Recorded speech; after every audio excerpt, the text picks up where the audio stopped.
স্ত্রীকে কখনো মা বাপ সন্তান সন্ততির সামনে কোনো ভুল ত্রুটি হলে শাসন করবেন না। একা নিয়ে বুকে জড়িয়ে ধরে তার সমস্ত নেক কাজের স্বীকৃতি দিয়ে তারপরে বলবো যে এরকম একটা বিষয় আমি দুঃখ পাই নাই, তবে আমি চাই যে এটা তুমি কারেকশন করে নাও এবং আমি আল্লাহর দরবারে তোমার জন্য দোয়া করব। মাথায় হাত রেখে একটু দোয়া করে দেন। এর চাইতে বড় আর কোনো শাসন হয় না। কিন্তু আপনি যদি মাকে খুশি করতে গিয়ে মায়ের সামনে তাকে ধমক দেন, তার ব্যক্তিত্বের উপর আপনি তীর ছুঁড়েছেন, আঘাত দিয়েছেন, সে ফুঁসে উঠবে।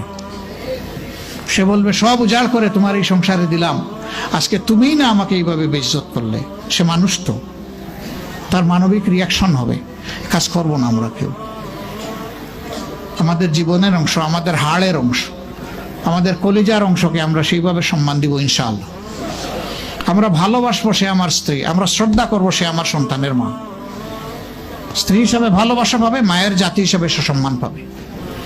এই দুইটা ব্যালেন্স করে যদি আমরা চলি, গড় হবে জান্নাতের টুকরা ইনশাআল্লাহ।